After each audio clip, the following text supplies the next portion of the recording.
Hey guys, this is a video from Peter Santinello, who's a major YouTuber, has about 3.5 million followers or subscribers.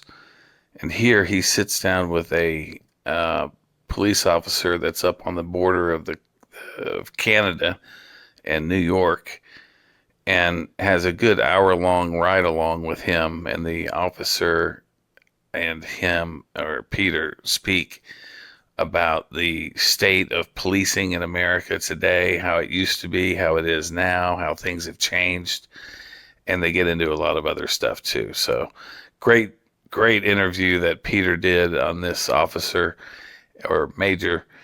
And without further ado, Canada, America. Do not enter. And the Canadians shut it down, right? Yeah, you still can jump it. That's what, 20 grand to the cartel these days? Roughly 500 people a week just for this segment. That's all new, huh? Well, they're probably out there now. The biggest uptick in crossings in history. I just find it funny how we get New York City taxis to pick these guys up. Oh wow, this is post-apocalyptic. So how do you feel about it? The truth no longer matters. It's who's fastest. And then the truth will come out eventually, but the truth will be a footnote to the page 9. There would be law enforcement here and people would illegally go to enter, and they're like, can't you stop them? Like, no, we don't have the laws to do that. So just cat and mouse. Different than the Southern, much different feeling. Major, how far are we from the border right now? Probably about 1.5 miles from the border.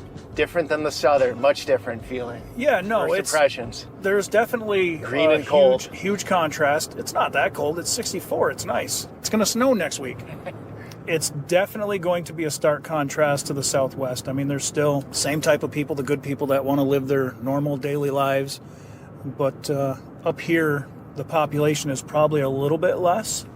And so I think a lot of these people are worried about the idea that maybe they're going to be the target of this stuff. And so what's great about the sheriff departments is that Customs and Border Protection won't speak on camera. Yeah. Police departments, I've gotten in with one in the last 4 years after a lot of trying. Well, I think they're not going to speak on camera. They're at will.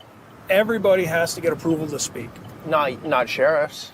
That's the difference. The sheriff was elected by the people. He answers to the people. So you think in Clinton County here, a lot of people don't know what's going on? I think they're well versed with what's going on. They don't understand the totality of it. I think a lot of people don't. I think a lot of people in the state don't really understand.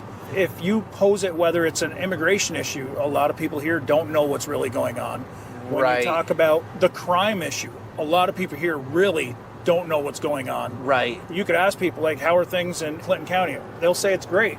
Totality is the best word for all of this, because the border story, which I've been on the southern border a bunch, there are a lot of moving parts. It's very complex. It's turned totally political, and each side takes its set of facts and uses them, right? Absolutely. And there's a lot to it, right? Homer Simpson said it best. Facts are meaningless. They can be used to prove anything. Oh, are we looking at Canada? Canada's right there. If you look out in the middle of the water, you'll see a floating sign past that little tiny boat near the big one with a crane. Yep. That sign says, you're entering Canada. So that boat going north is going into Canada right now. Yep. And when you come south, if you look down to your right, you'll see that's the dock where they need to check in. And does that system work pretty well? I got to be honest, I believe any system that we have could be exploited. You know, if there's a will, there's a way. That's that constant cat and mouse between those that are breaking the law and those that are trying to enforce the law. So does the system work? Yeah, the system works because we're friendly with Canada, right? We love working with them. We have commerce with them. So it's not a adversarial border. It's not the DMZ where we're sitting here lockstep against a warring nation. And these are our friends. And so the system works great for the Canadian people and the U.S. people going back and forth. Does it mean it's not being exploited? No, it doesn't mean that. Of course it can be exploited. So right here, this is all New York. And this house right here with the concrete blocks, that's Canada. Oh, wow. And they put concrete blocks across there because people were driving through their yard and just running across the border. Let me stop right here. Oh, this is fascinating. So here we are. We're looking at the border right here. That is the border. And so this house was fed up with the cars going through their property. Well, I don't know if it was the house per se that was fed up with it, but the governments are. So that right there is... That's the fix. Can I step on it? You can. I'll go with you. I mean, we may cause an international incident, but... All right. So since this is a 5,500 mile long border, and it's like farmer's field to road, yeah, that's not an easy job. It's not an easy job, and the Border Patrol is absolutely outnumbered up here. They don't have enough staff to really do it. It's tough. Yeah, and so people usually don't think of the Canadian border being an issue because it's not like Canadians are fleeing to America. Exactly. That's what we were just talking about, right? We get along with Canada. We love Canada. Right. So the economic advantage, while there could be some for people, but we're somewhat in parity as far as economies, like you can live a good life in Canada. Yep. We're south of the border, you're coming up from Honduras or Nicaragua. Yep. It's different. But from what I understand now, it's a lot of Indians and a lot of Mexicans that are getting tourist visas into Canada and then coming down, they right? Easily just travel down. They get dropped off within a half mile of the border, and then they just got to go for it. And the reason I'm up here is because the numbers have spiked this summer. Yep. This summer and last summer have been super busy, right? They're pretty much roughly 500 people a week just for this sector. That's a lot of people for a place with no infrastructure to handle it. A place where the Border Patrol basically doesn't have a lot of people on. They're relying a ton on technology and support from, law enforcement partners. But you literally could hide in a cornfield. They do. And run Yes, they do.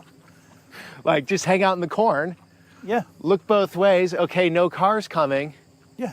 Now, there's a lot of people that are giving themselves up. Those people that want to come here, they want to get processed. They want to get a court date in 5 years or so. They absolutely will give themselves up. So those people are. You'll get a 911 call. We're dealing with that right now. Hey, I'm tired. Come get me. And so, the county here since June had close to 1,200 911 calls for people saying, oh, I'm in the woods, come get me. And those people want to get picked up by Border Patrol. They want to get processed. The problem is there's people that don't. And that's the concern for us. There's groups of people that are low crawling through the fields, the people that are carrying things, the people that are smuggling the drugs and stuff back and forth. They don't want to get caught. And if you're coming into the country and you don't want to get caught, why? Right. Okay. So, I should have unpacked that better. How the system works now, if you walk over the border, say you're from India, you got a tourism visa to Canada, you fly into Montreal, you come down, you go over, you want Customs and Border Protection to get you. Yes. Because you get you claim asylum, whether that's legitimate or not. Yep. And then the courts are so backed up, that case is not going to be processed for years. You're technically legal to be in the United States. A lot of them get released. They get released into the U.S. And we're going to go into sort of the root of that, right? Because they're not hanging out here, they're going to New York City. Yeah, absolutely. Okay. Yep.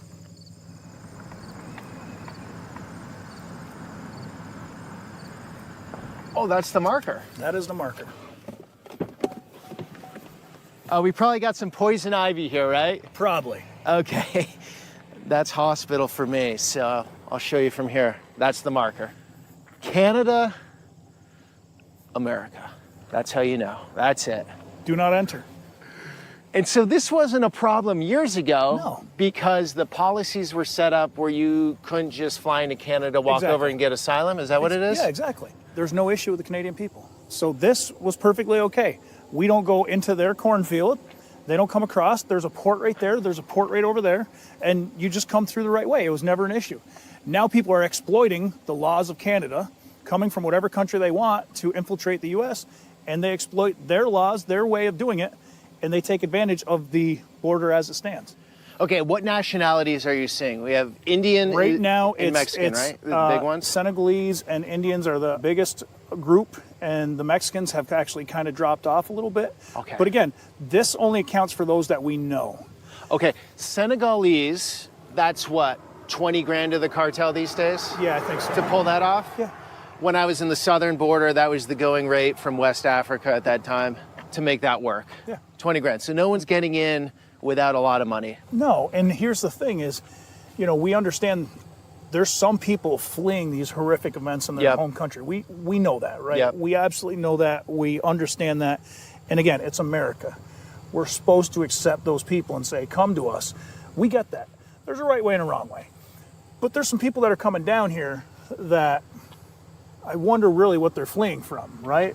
The clothing they wear, what they're doing, some of it doesn't make sense. It doesn't seem to be those that are distressed, and that's the part that makes us struggle as a community and a country is you've got the means to get from where you're going to Montreal and then to get down here after paying off the coyotes or the cartels or whoever's doing it. Are you really fleeing something? And so that's the question that keeps coming up to some people. It's just wondering how it is you have the means to do that, but you're still in such distress that you have to come into the country this way. Yes, sir. If you're up by the Line Road in Bay, we're going to have some blocks sent over there. We're just going to continue to the east of Bay and Line. Border Patrol wants to be able to cover the border better. I think most Americans want them to cover the border better. They just need the resources to do that. It's a lot of land to cover. So, I mean, it can't just be all personnel, right? We don't have enough people to put somebody every 5 feet holding hands to make sure nobody comes across. That's unrealistic. But a combination of the technology and the personnel and the patrols, 640 trucks. yeah, I think they can do a different job as long as their administration lets them. Right. And I do want to drop some of the numbers because I did some research last night on the northern border. Northern border, 163,000 apprehensions this year so far. Last year, 2023, 189,000 apprehensions. 2022, 109,000 apprehensions. 2021, 27,000 apprehensions. So it's really just ticked up, huh? Yeah, absolutely. Yeah. There's no other way around it. The numbers speak for themselves, and you can spin it any way you want. This is Customs Border. This is CBP's website and numbers on this. Southern border right now, this year, 1,926,000 apprehensions. Yep. And so that's where there's been physical contact or visual contact, right? But it's the gotaways that is the unknown number, right? Yeah, so that's the number of apprehensions. Yep. That does not include the amount of times where there's been a group of suspected migrants come through and they fled and then people did not chase them. This is not the amount of people where they've seen them, where they have intelligence or they have technology that states that there's people there and then they don't find them. Yeah. Those people we can't account for. That's the biggest concern is, we had a huge amount of apprehensions, but the ever-present fear is those that we don't know who they are. There is evil people that are lurking. There's people that have intent to do harm to the U.S. and the citizens of the U.S., and they're going to find the easiest way in. And right now, this may be it. So we talk about this creation of the boogeyman where we're embellishing stories and trying to make it look worse and stuff like that. I don't know. I think that's maybe something that people that don't want to admit that the boogeyman actually exists, because you can't vet who those people are. You don't know if they're families. You don't know if they're gang members. You don't know if they're foreign agents. You don't know who they are because they got away. That should make you a little nervous. That should make you wonder why it is they're doing that. Why are they trying so hard to avoid detection when these other people are giving themselves up? That should really make you give pause and say, okay, we should probably talk about that. It's not creating the boogeyman, it's talking about the reality.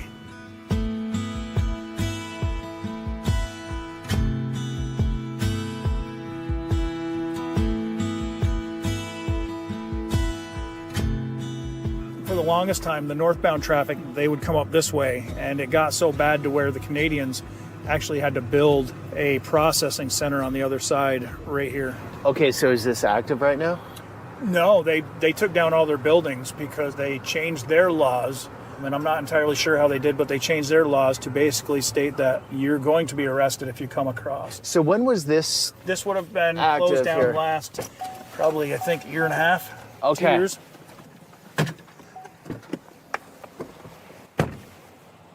There we go. So they'd come down the road here in Canada. They would come here to go to here. They're going from America to the... This was, yes. And that's where they set this up. They had a whole encampment here. Yeah. So there is some of that going on too. This was huge a couple of years ago, yeah. Going from the U.S. to Canada. Yep. And the difference is Canadian officials, they can actually stop you from entering America. They have a law against that. Whereas the Americans, we don't have a law that allows us to stop people from trying to illegally enter Canada. Okay. So the Canadians, their border officials were quite upset with that because there would be law enforcement here occasionally and people would illegally go to enter and they're like, can't you stop them? Like, no, we don't have the laws to do that. So sort of like our southern border, they're frustrated with the Mexican government not stopping them coming into the U.S.? Yep. Okay, that's interesting. So the Canadians put the kibosh on this. Yep. I mean, it's still pretty easy to get over, though. I mean, it is, and I mean, there's just so many gotta places. There it is. Okay, so, I mean, technically, if I ran over there right now, let's just do a hypothetical. Yep. I'm going down that street, and I come back. What would you do as law enforcement? Well, one, I would tell you not to cross the border in the first place because that would create a whole lot of problems, right? Because each country has its own technology and places. You would technically be incurring into Canadian soil. They could come arrest you for that. Coming back through, then you would be coming into the country illegally. Then Border Patrol would have to come deal with you. Now, you're a U.S. citizen, right? Which poses a special issue because you technically can't be stopped from coming into the country.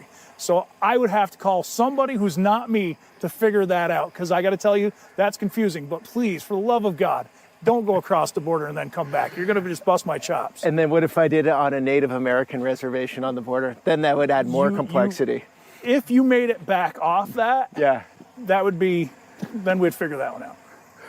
There's a reservation, the St. Regis Mohawk Tribal Reservation, where half of it is on the Canadian side and the U.S. side, and they can actually go back and forth. And that's a huge hub for cross-border smuggling because they don't have the same regulations getting across. So people take advantage of that. Okay, so that still continues? Yeah. Okay, and you were telling me that Glock, is this a Glock? No, this is a SIG 320. Okay, but you were telling me a Glock 19. Any pistol pretty much will fetch thousands and thousands of dollars in Canada. You said it would be $6,000 maybe up there? Roughly. And that would be $600 to buy here? Yeah. So literally you could pack up a bunch of guns and make a ton of money. Put it in a backpack, which has happened, and you smuggle it north across the border. It's hard to get guns in Canada? Yes.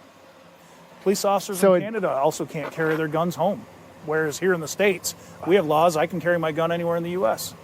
Right. So everyone that gets one of these guns over, obviously it's a criminal element to it and people are doing illegal things with their guns and shouldn't have them. And Yep. Sir, the border's right over there, but what's going on in your neighborhood right now? Nothing much goes on right through here. Once in a while they come through in this area right there. Okay. But most of the time it's up this way, maybe half a mile to a mile. Just after you get past the tree line up here. Okay. Where the fields are open. Yep. They come through there. And then when you go this way and you go just past the crest of the hill there, they come through in that area there. Is there much going on right now? Many coming over or not so much? Not that I've seen any lately, but a couple weeks ago they had them. We had a couple sitting out here on the corner waiting for the Border Patrol to come. And they sat there for like an hour and a half. How does the community feel about all this? You guys talk about it or you just sort of stay to yourselves and not a big deal? We talk about it if we see some action going on or somebody's coming across or anything. We pretty much keep in contact with each other. Does it mess with the safety or not really? It hasn't so far. Okay. So, you never know, but gotta kind of watch and keep your doors locked, but otherwise. Did you used to keep your doors locked?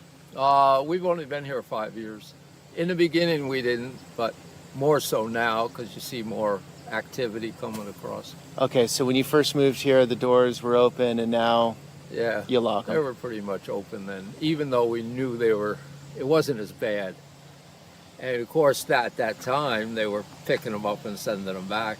Now they just pick them up and then they let them go after I guess they sign them in down at the Border Patrol down there. Okay, at the time they would send them back? Yeah, I think so. Yeah, they'd send them back when we first moved, Interesting. but they don't do that now. Thank you. They're out. Well, they're probably out there now. 1B14. So this is one of the main veins, as in they come over there, and where we're going right now is this mini mart where a lot of the transport, from my understanding, brings them down to New York City. One of the places, the main Mountain Mart is in Plattsburgh. That used to be Okay. the bus station. That used to be a huge location. But any of the stores, they congregate. They congregate at Stewart's and Champlain, and the people see it. There's been stories of people going into the store here, grabbing goods, and then walking back into the woods. It's just something they got to deal with.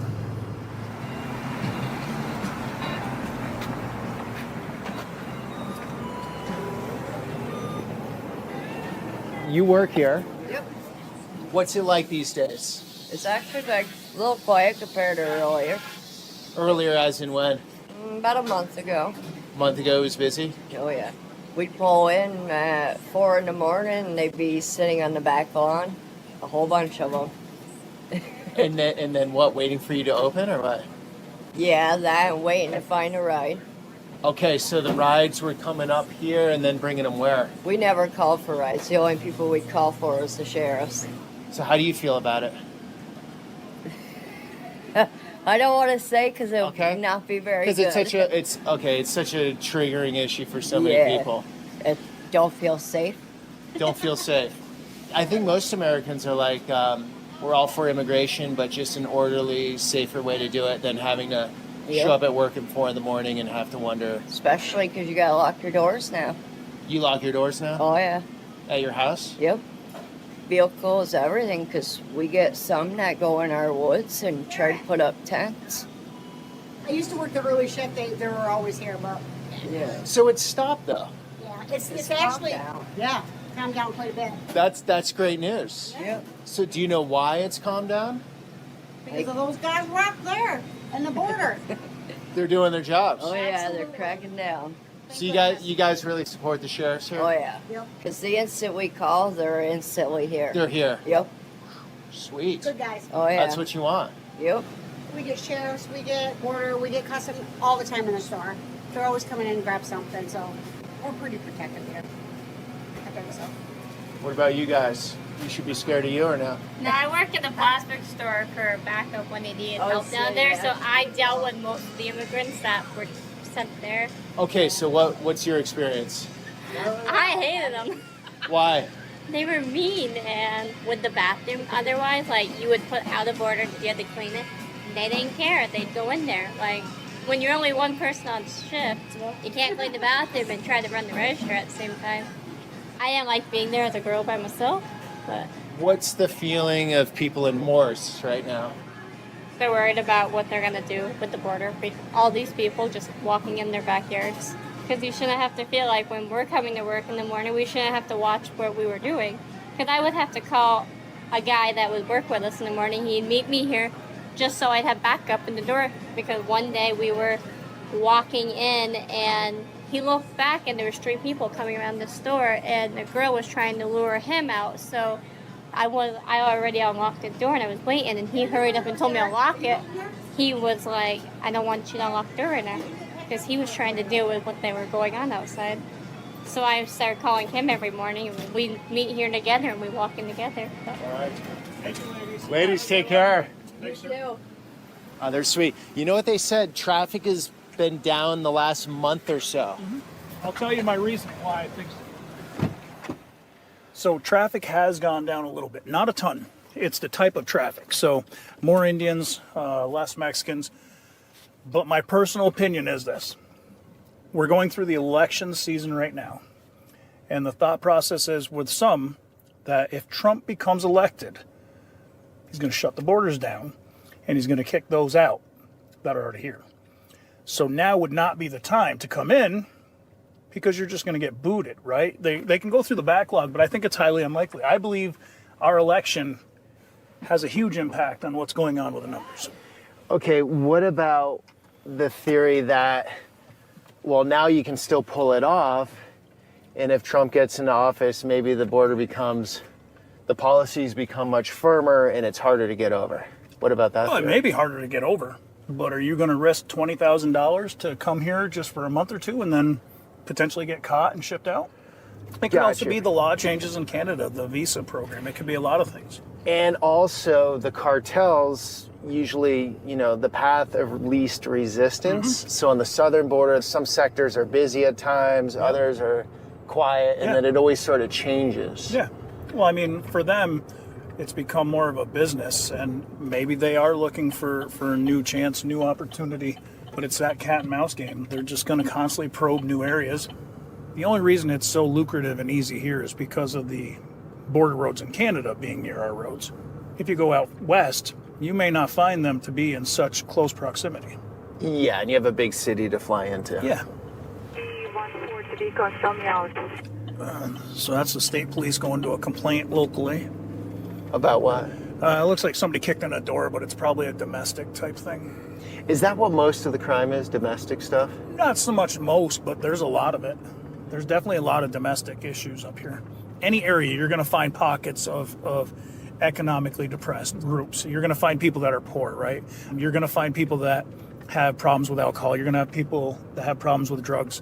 And all those situations bring about further complications with the law. Property crimes, domestics, robberies. That stuff happens. It's really a socioeconomic issue?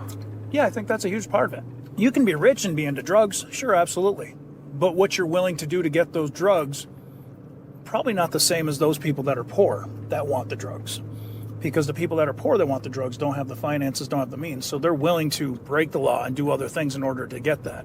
And that is what compounds, and it just keeps expanding. So what are you seeing in law enforcement, from your perspective now versus 5 years ago? Like, what are you dealing with? A lot of people don't get your guys' perspective, so. It's funny, when I came on the job, 2005, I got hired. And I was once told by the current undersheriff of the next county where I used to work that I would never draw my weapon. And I still remember those words, and part of me wishes he was right, because that's not the case. The world's changed. We see people carrying guns. We see people that are willing to do some pretty brutal things. I don't want to say that the criminal element is so bad to where you can't walk on the street. I'm not trying to paint that picture, but there's enough bad stuff going on up here to where people have no idea, right? Even up here, we're pretty rural. Yeah. So we're talking Plattsburgh, right? Yeah, Plattsburgh. Which is what, 20,000, 30,000 people? The city of Plattsburgh is about 20. Clinton County as a whole is about 82, 84. If you subscribe to the broken window theory, it's the idea that these lesser crimes that we're allowing to happen because of, bail reform, law changes, we're allowing these kids, because of raise the age, to do things that we didn't let them do. And that emboldens them, and they go out and they do these other crimes, and we're not addressing it, and it just grows and grows. The same idea of the broken window theory is, somebody can come along and break a window in a nice house, and if you don't address that window, then everybody thinks it's okay to break the next window, and then the next window, and in the end, the house is completely destroyed because you're not addressing that smaller problem. We've had some sort of movement in law enforcement the last 4 or 5 years to where overnight law enforcement became the bad guy. Right. And we're now the problem. It wasn't so much that people were breaking the law, it's the fact that we were holding them accountable. And don't get me wrong, every profession's got these people that are just complete morons and they go out and do stupid things. And we have, and we've witnessed it, and we don't appreciate that either, and we hold them accountable as well.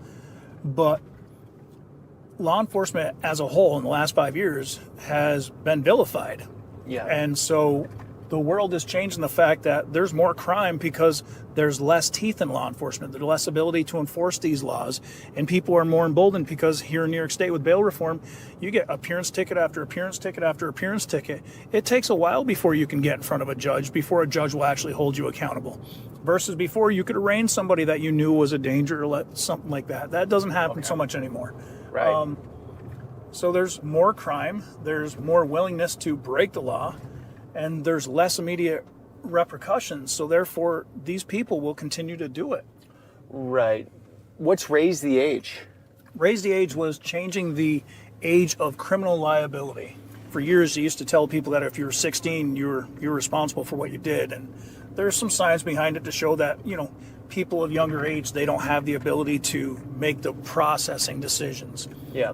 So therefore, they raise the age of criminal liability through 2 different years of movement. So now, an 18-year-old is not treated like an 18-year-old. An 18-year-old is treated like a child, and therefore they're not responsible for the same level of offenses. And it's just been a movement. It's complex on what you can charge somebody, at what age, and what for. And I mean, the lawyers have gone through it, cops have gone through it, and you literally need a flow chart to identify what you can do with each person. Okay. And it never really was like that. And that in itself is creating a bigger problem. This particular road, when I first transferred here, it was around 2008, a woman ended up getting into a domestic with her husband and ended up shooting him in the back with a small caliber weapon. Apparently, you shouldn't argue with your spouse. Do those things weigh on you? Like you go down this road again and it brings you back to that, or? I mean, that's everywhere. Yeah, so I've lived a pretty rough career. I remember taking a shovel, and it was dead of winter. There was a fatal accident, and using a shovel to help remove this poor guy's head from the road. Yeah, you don't forget those things. I remember picking up body parts. I remember, I'm a firm believer every scene you go to, you lose a little bit of yourself. But yeah, you remember that. And do you keep doing it? Yeah, you keep doing it, but it doesn't change it. You can't ignore it. There's been this conversation that cops in their career, and firefighters and medics in their career will go through so much trauma. It's akin to being in a war zone beyond a rotation for a tour of duty. I've seen a lot. And again, I live in Mayberry, So Yeah. if me in Mayberry, where I was told I was never going to draw my gun, I can only assume, the people that are working in a higher tempo area have certainly more than what I do.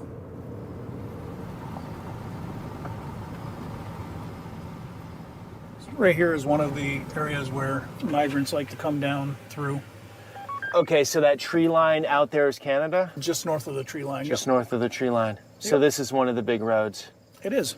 Is it a daytime thing, a nighttime thing, or it doesn't matter? It really used to be just nighttime. Now there's a group that doesn't mind coming across, giving themselves up. So what we're running into now is the groups of people that are coming down, and as soon as they get across the border, they're calling 911 saying, hey, I'm here, come get me. Yeah. And so that's where it gets confusing, and unfortunately most of our media hasn't unpacked the entirety, and I can't do it in one video because there's a lot to it. But that's the big sticking point, right? Most people, from my understanding, can claim asylum. Now, is that a real asylum case or not is the question, right? So in certain jurisdictions that I've been at on the southern border, the authorities I've spoken with, the vast majority are economic migrants. They're coming for the opportunity, Yep. which, hey, if the green light's on, I'm going to do it too if I'm in that position, right? Courts are backed up for years, so they get in, they're quasi-legal, but in some instances, and actually many, they can't work. They don't have papers to work.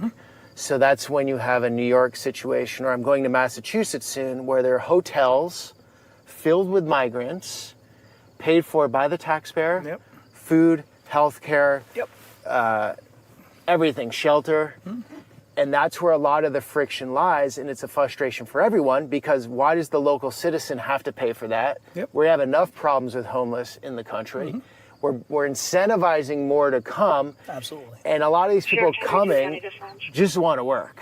Yeah. There's bad apples, of course. Yeah. I don't agree with the whole, like, it's some army that's going to assemble on the U.S. side. I've seen most of these people are just like, they just want to work and an opportunity. There we go. The squirrel's making the run from Canada. Yeah. There it goes.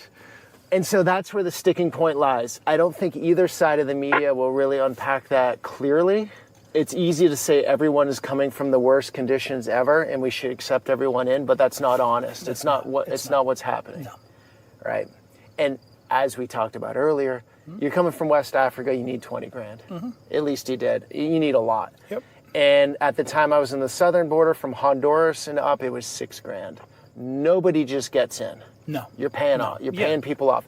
Then the darkness of it comes when you have the guy that paid 6 grand, doesn't have the full 6 grand. The cartel said, okay, you can pay me in installments. Yep. through Western Union or whatever.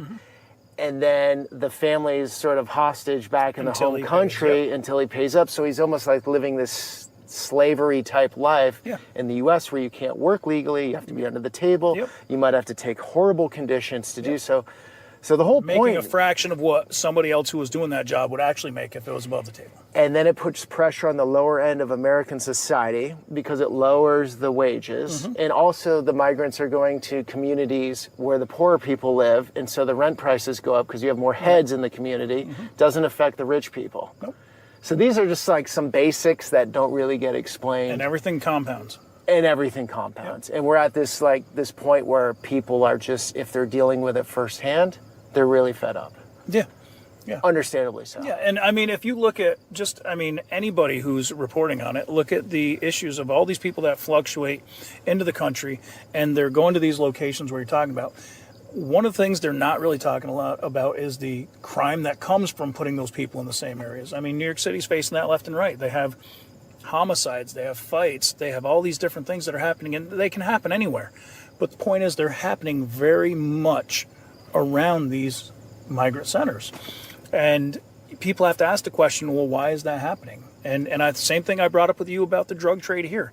If people don't have the means to get what they need or want, they're going to find a way to do that. And oftentimes that's through crime. If we're letting them come into the country, but we're not giving them the means to earn while being here, while they wait, they're going to do things to get the things they need.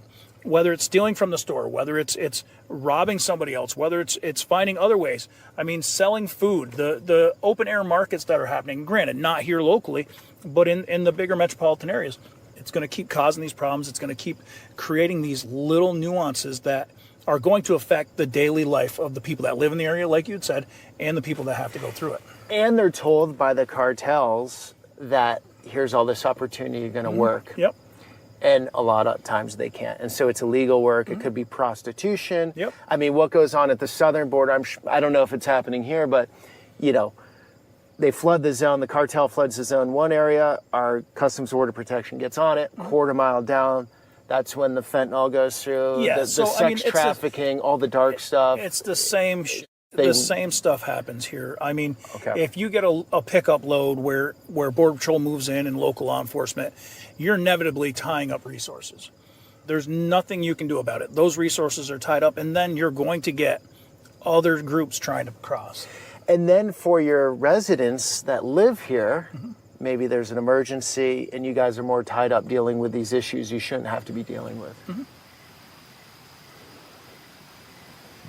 It's just vastness. That's all you can think about if you look at the border. I mean, just look as far as you can see. It is huge. You have to think about that and the magnitude of how do you police it? I mean, there's ways to do it, and it's being done, right? Technology is a huge friend, but that's pretty daunting. And imagine trying to do that with reduced staffing in an age when nobody wants to get in law enforcement and everybody's trying to hire and you just don't get people. So you gotta fight those battles too. Is that the case here? I think it's the case anywhere.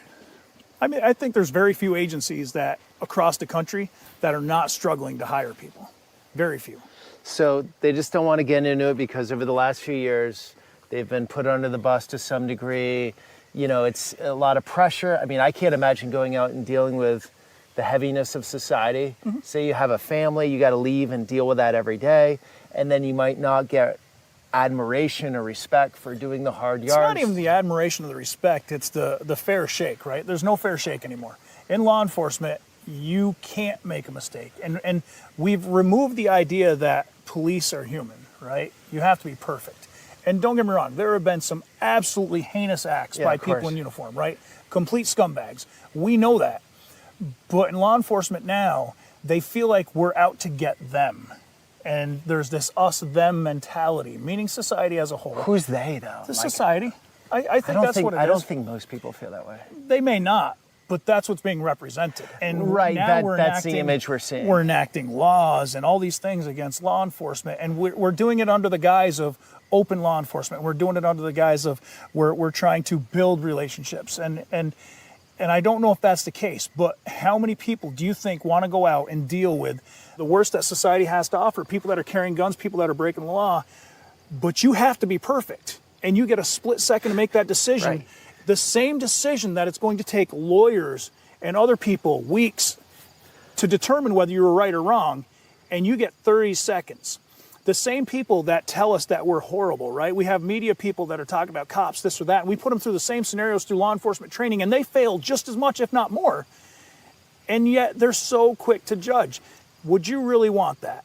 Knowing that the truth doesn't come out, because the truth no longer matters. It's who's fastest, who gets it out quick, who's the first. And then the truth will come out eventually, but the truth will be a footnote to the page 9. And do you really want to get into that? No, that's why nobody wants to be a cop. So we're going to attract the worst officers. I don't think we're going to attract the worst, but we're certainly dropping our standards to fill the ranks. Say you have to fill 10 positions and you have 500 applicants, you can take the best of those 500. If you have 10 positions and you have 10 applicants, you are definitely hiring people now that you wouldn't have hired 10 years ago.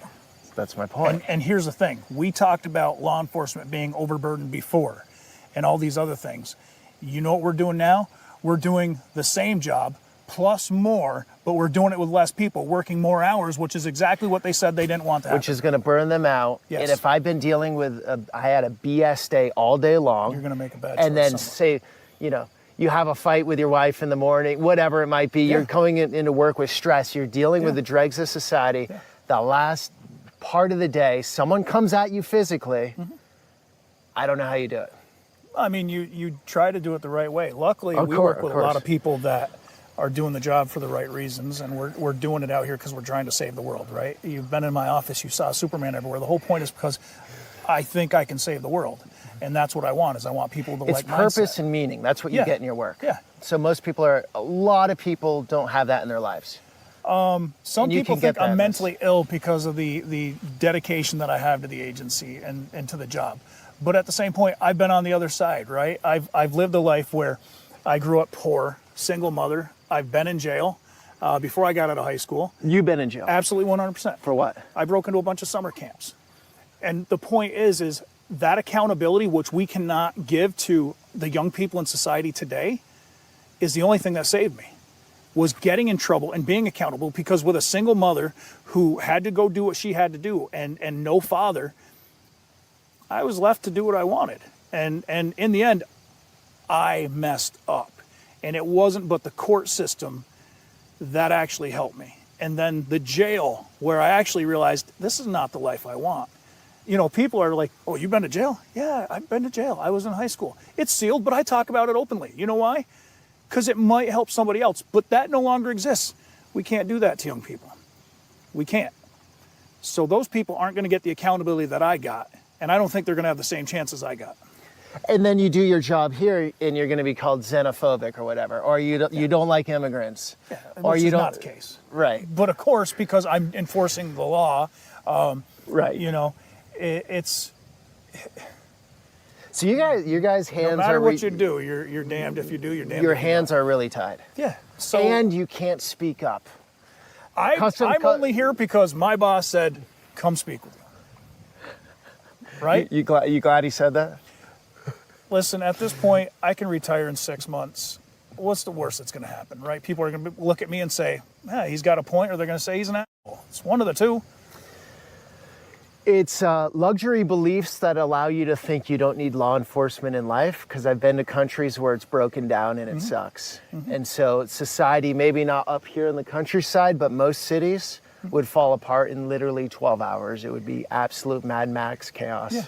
And that's the reality. And a lot of people, since they live in maybe a place like this, I'm not saying these people, but if society falls, law enforcement falls, you're looking at the cornfields. It doesn't really affect you as much. No, and the funny part about living up here is even the people that are on the furthest extreme, they still, despite maybe not like getting pulled over, they still respect law enforcement up here, which is interesting. It's on the true. furthest extremes, both sides, or I just think one so. side? I think on both. Okay. I think so. Most people want it. They're just, in society right now, a lot of people are quiet in so many It's ways. making things more difficult because like in our small agency right now, we've got, I'd say it's probably 5% open that we could hire, right? So we're down 5% for staffing. The New York State Police, right? They get paid well. They are having trouble with staffing. Any agency in the country is having trouble with staffing. The Border Patrol, trouble with staffing. You're asking people to go out and do these jobs that other people don't really want to do in conditions that they don't want to go do it, knowing that one wrong move can immediately put you in a position where you could lose everything. Looks like a new crossing, huh? Yeah, they've done some work on it. So up here at this sector, you have a lot of small crossings, huh? Yeah. There's a lot of this going on. Yep. There's so many different roads that intersect so many towns on each side. Right. That to make it one point, you're talking about going 40 miles just to get to a border crossing to come back 40 miles when all the roads are right here. So it's a matter of convenience for the American and Canadian people to have these. So much activity here, are you seeing, or not really? No. This is where it should be. Yeah. Right? This is where it should be, but it's not. Do you think a lot of people are working over the border? I don't think that's necessarily the case. I'm sure there's some, but I don't think it's a huge cross-border employment kind of like on the South. There's a huge population of corrections officers. The New York State Department of Corrections has several jails in the area, but as New York State continues on with their formatting, they keep closing prisons. And as they close prisons, these people that live in these areas, they can't remain. They have a choice of going to another prison if they want to keep their employment, but it just creates a hardship for these people. So prisons are closing. That means what? You're arresting less? I mean, we're less criminals. What's going on? You know, that's the problem I have with the use of numbers. The use of numbers. Oh, crime is down. Nah, I don't know if crime's down. What I do know is we've made crime lesser. So therefore, there's more work that goes into a lower level crime, and law enforcement may not be spending their time doing that, or district attorneys may not be willing to prosecute. So therefore, those numbers, sure, they're indicative of less arrests because there's more work that goes into those lower level of arrests, so they're not being made. I'm not the smart guy. There's other people a lot smarter than I am, but I'm just out here giving my What's opinion. it take for me to go to prison these days? Oh, I think a lot. I mean, you can Okay, what if I, in front of the mini mart, I attack somebody? Yeah, no, you're going to get a ticket. A ticket? Yeah. What do you mean? I'm going to bring you to my office. I'm going to say you're under arrest. Here's your ticket. Go to court. And then you're going to go home. I'm not going to jail. No, you would have to really hurt somebody. Yeah. I punched someone in the face. No, that's a harassment. That in itself is a ticket on scene. Was there a time when it wasn't a ticket on scene? So punching somebody in the face, that's a harassment. That's a violation level of offense. Now, if you cause injury, then you're getting into the assaults. But even then, we used to be able to bring you in front of a judge and arraign you. And that's all changed. There's a huge list of all the different offenses where you can no longer bring somebody in front of a judge. You just have to give them an appearance ticket. Okay, so I go to the mini mart, I punch someone in the face, I give them a bloody nose. Yep. You're giving me a little ticket and sending me on my way. Yeah, probably. Yep. So there's no consequences. So if I'm designed like that, then I'm going to do more of it. Of course, and that's the whole point that I was trying to bring about is the consequences are not immediate, right? You used to be afraid of getting arrested because you could potentially go in front of a judge and go to jail. Now, it doesn't matter because you're not going in front of a judge. You're not going to jail. You're getting a ticket. The ticket in itself is not scary. How much is it? Something like that. Oh, I mean, you could still potentially, if you had a huge record, you could potentially face a couple days in jail, but it's not likely. So you're facing a fine, and it really depends on the judge, depends on the jurisdiction. So if you break the law and you thought you were going to get arrested and go to a judge, but instead you get a ticket, where's the consequence in that? The consequence may come later, but it's not immediate. So therefore, there's a higher likelihood that you may rack up several arrests prior to any consequences being levied against you. Do people know that? I guess they don't, because I'm asking the question. I didn't really know how it worked either. Yeah, I mean, in New York State, people are a little shocked when they hear about it. People are like, why aren't cops doing anything? Oh, they are. Well, he punched somebody and he got released. Well, no, he actually punched somebody. He got what we're required to do. We're required to give him an appearance ticket, and he's going to go to court at a later date. That's just the way it is. What was this down here? This used to be an old shopping mall. When did this close down? Oh, years ago. occasionally we get information that there will be some that'll hide out here until they get picked up. So you have a bunch of clothes out there. Yeah, let's stop there. That's post-apocalyptic. Yep. All right, guys, I also want to tell you there's a lot of stuff that happens during these days, during these shoots, that I don't talk about. And so I have another platform outside of the YouTube channel. I'll leave the link down below. It's called the Inner Circle Group. That's where I do question and answers with you guys. Deeper thought processes about all of this information, because usually it's about the other person's story and learning from them. But, you know, I'll spend the rest of the day after the shoot going to talk to different people and thinking through what I've learned. And I share it on this other channel. So would love to see you there. Link down below. Let's check this out. All right, so some break-in action. And here are the clothes. So they just come right over, right? Yeah, so some of this could easily be from people coming down. The odd part is the different shoes that are in good condition. Homeless people wouldn't leave them. They would keep those, but these have obviously been through some dirt and some mud. So it's very probable. I'm surprised the city doesn't have this blocked off. Like anyone can just be in here, right? Privately owned, and they've gone after them several times to address it.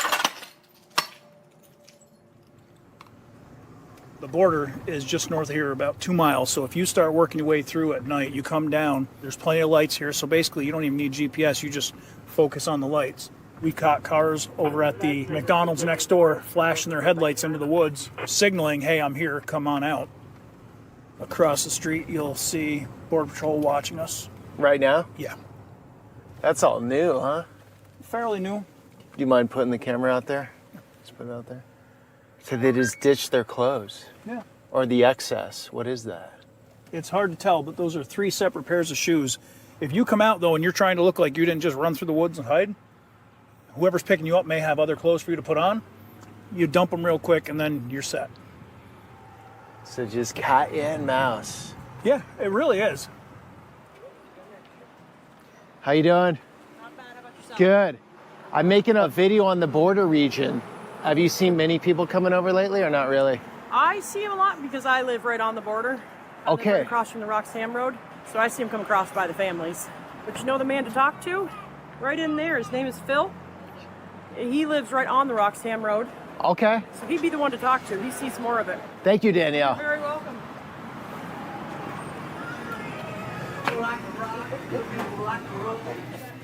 All right, so Phil, give us the story for those that don't live at the northern border. Uptick in crossings, or has it gotten chiller, or what's going on? It's pretty chilled. It's slowing down. Okay. Still see a few people here and there coming through. Okay, so when was it really bad? Last year? It was worse last year. Oh, yeah, before they shut down the border. They shut it down. Up on my road. And the Canadians shut it down, right? Yeah, but you still can jump it and get over it. Oh, it's easy. Yeah. Okay. And then what's the trajectory? Most come in here and then go to New York City, or what's the Yeah, story? they go like to New York City stuff and all. So they'll have people pick them up here. Yeah. Go south. Yeah. And Anything if they don't have anybody, then they're looking for a taxi, and we got a couple taxis that'll come up and pick them up. And No way, they'll come up from New York City? No, from like Plattsburgh or something, and Okay. take them down. How much is that, a taxi to New York City? All depends on the taxi driver wants to charge. Okay. Thank you, Phil. All right. Have a good one. Yeah, you too. Take care. You too. All right, there we go. Another little piece to the story from Phil. That was interesting. Phil said that taxis will come up here. Yep, even New York City taxis. All right. I don't know if you noticed, did you see any taxi signs posted anywhere? He said they have a collection of taxis they call. Do they? Interesting. Yeah. So Phil calls for him? I think so. No. We like Phil. You want Phil to do that? Listen, somebody's going to call it. I just find it funny how we get New York City taxis up here to pick these guys up if it's not already pre-organized, and there's a lot of people making money off it. Right. Well, he said there are some Plattsburgh taxis too. There are, yep. But that's that, right. It's just an opportunity, right? So depending on who Phil is speaking about, is he talking about those that are already released from the Border Patrol station over here? Or is he talking about those that just snuck across the border that have not yet been processed? I didn't hit him on that, and I don't know if he'd want to answer that one. Yeah, so I'm assuming, because the Border Patrol station is, well, it's that building right there. Right by the big sign that we can't see, that's the building right there. Yep. So they literally go to this store or that store, and then they get a ride.